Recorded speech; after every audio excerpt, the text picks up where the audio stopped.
Hey, welcome, welcome, welcome. You are at the Coaches Corner. I'm going to share my meet screen so that you can see our lovely coaches. So that is Cindy, there's Coach Monica.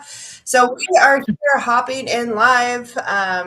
For this week and next week, we'll be here on Mondays at this time at 3:30. But then starting in the new year in January, we're going to be coming on Wednesday evenings, rather late Wednesday evenings. It's going to be around 9 p.m. after our monthly membership meeting wraps up. We're going to hop in here and go live to make ourselves available to just answer your questions around grief and loss and grief recovery, because that is entirely what we are about here at Grace for Living After Loss. So today, if you're watching the replay, today is the 23rd of December. So Christmas Eve is tomorrow. So we thought today we would talk a little bit about holidays, how to approach the holidays, and things that we have learned through having several sets of holidays since we lost our loved ones, things that we tried that worked well, things that we tried that didn't work so well, kind of mistakes that we've made, and or tips and advice on how to navigate the holidays. So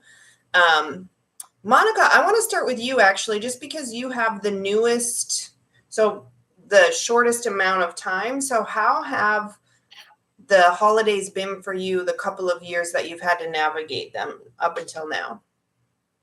Um, that first Christmas was tough. It was the first, like we all know, that get through that first year of all the firsts. I put the tree up.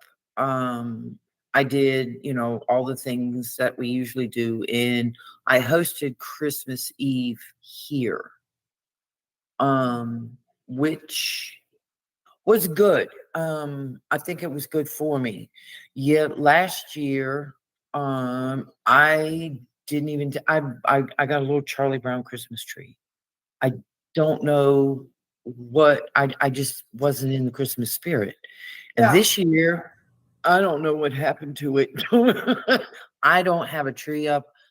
I don't have anything. I like Lindy, like we were talking earlier, the idea of just bringing this stuff all out and everything and doing it exhausted me. Mm. I'm one of those moms that I'd decorate for Halloween. I'd have a Halloween tree and, Thanksgiving, and I'd have Thanksgiving stuff. And I need to get back into it. I keep telling myself, and I think that's my goal next year is to, because of the grandchildren, just to bring all this stuff out that I had.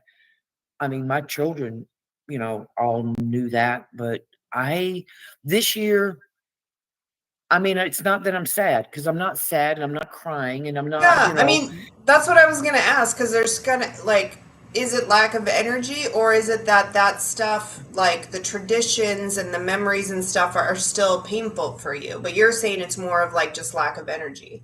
lack of energy.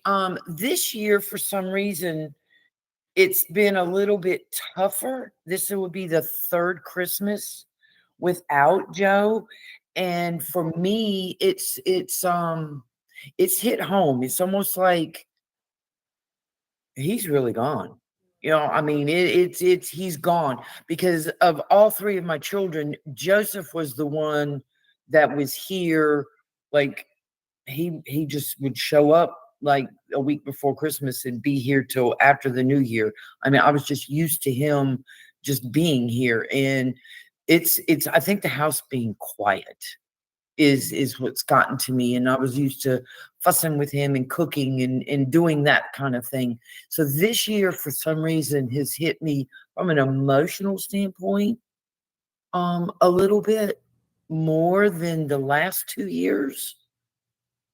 And but like I said, I'm not like sitting in a corner sucking my thumb and crying, because I'm not, but I'm void. That'd be the better way. I'm just void this year. Yeah, you're just noticing the space, right? The Yes, absence of yes, Joe. Yeah. yes. And it's I mean, it scares me a little bit, or it scared me a little bit, just because it was like, oh dear. And then I've just started getting active with family again. With Matthew and with Anna and the grandchildren. And Matthew is going to come over, or we're going to all meet at my husband's son's house this year for Christmas Eve because he just bought a house. I always go to Anna's on Christmas Day because she has little ones, and I'm just one of those people that don't think you need to bring your children out. I should come to you type of thing. And so I'm looking forward to that. That part of it is I'm excited about, and I'm hoping it kind of trails into next year and I can have a tree. Yeah. Well, no. Grandkids definitely help. I just want to say hi to the few people who have tuned in. If you are joining us, welcome to the Coach's Corner. We are chatting about the holidays since the holidays are literally tomorrow.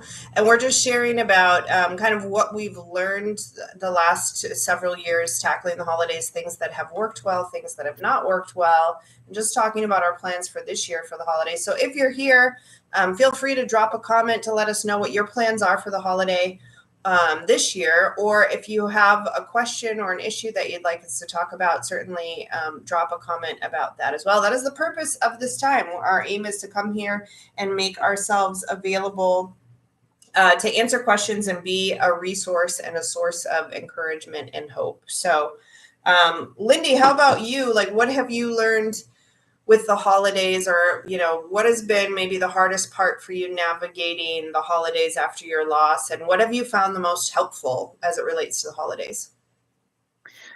Well, I mean, for me, I'm one of these people who kind of has always used busyness as like a distraction. Like, even with the holidays, I used to use it as a way to get out of like going to family things. Like, I have to work and things like that. So that's kind of I've realized that over the years, like that's almost like a coping mechanism for me to be busy. And so I complain about how I can't enjoy the holidays because I'm busy, but the busyness also serves me in other ways. And I think that's one of the things that I would say I've done wrong. I mean, if there's right or wrong, but for me anyway, because I dug into that even more like after my late husband died, where I was just like, made myself very busy with all these things and projects and different things out of my business and different things I was getting involved in to kind of distract me from dealing with, especially this time of the year, with how I was feeling about things.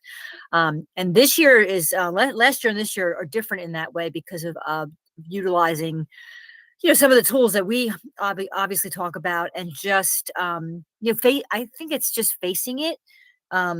It as difficult as that is sometimes, it's just, it does make it easier. So, I mean, I scaled way back with like what I do for the holidays, but I did put a little tree up. I always have my little tree that goes in the front window and a few decorations and so forth.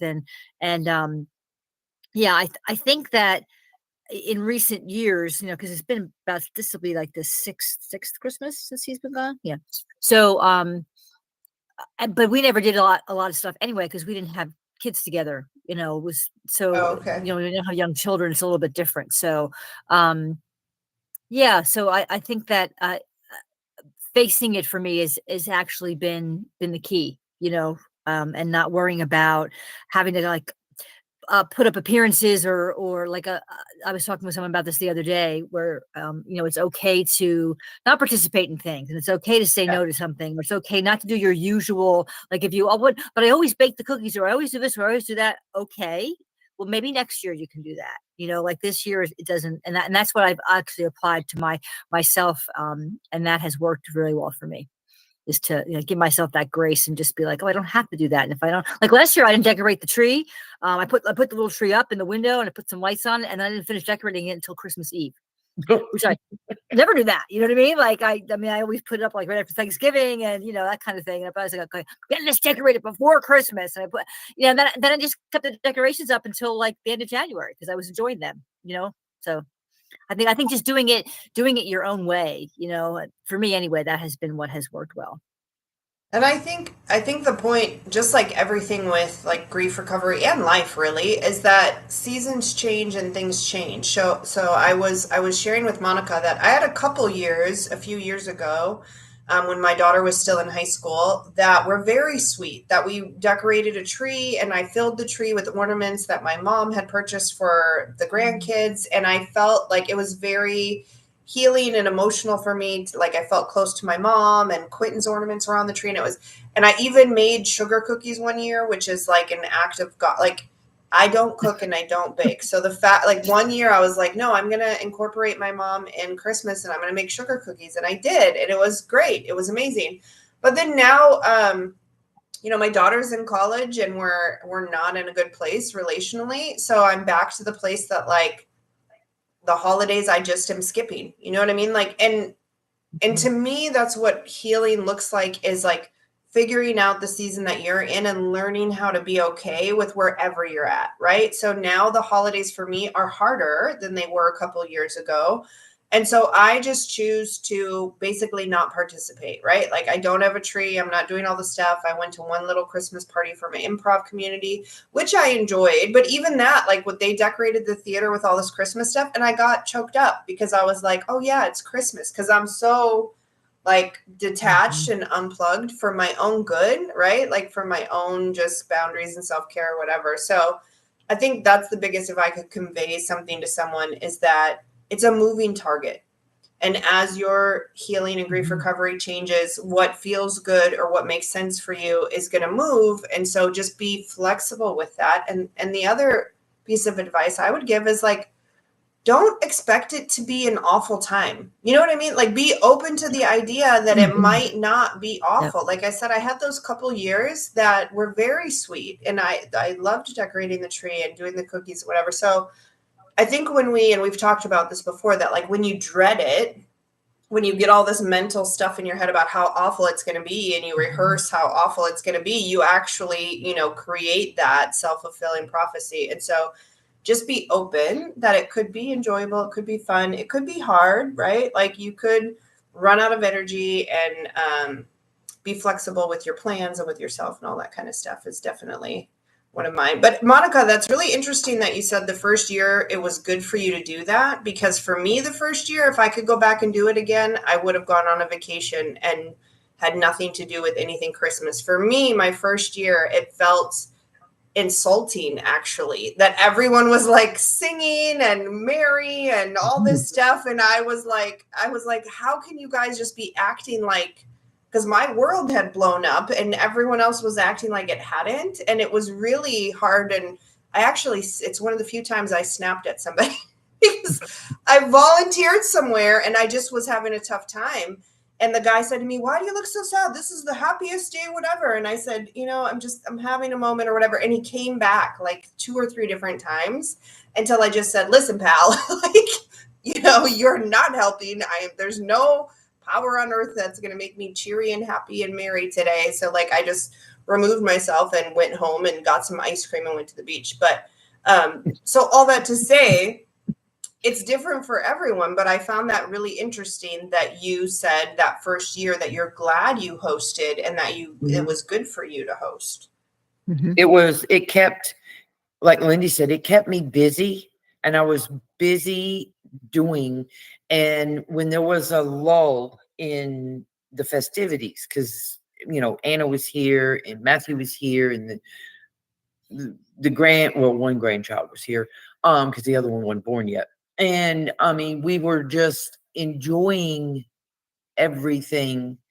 And I remember somebody asked me, did I have a place setting for Joe? And I remember I sat there, and that's when I burst into tears. And it dawned on me, and everybody's different. I mean, this is where I'm very respectful of what everybody's, when we're grieving and how we deal with it.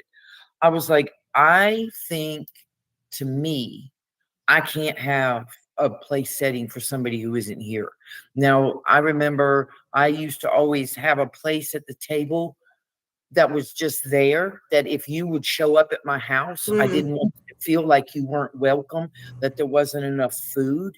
And I think I may go back to that to an extent. But right now, to me, having that empty spot is more of a trigger for me than just remembering, that if you don't have cranberry sauce at Thanksgiving, Joe is not going to eat turkey. You just have to have cranberry sauce. I don't know. The funny thing about this year is I feel closer to God this Christmas for some reason than I have any year really prior.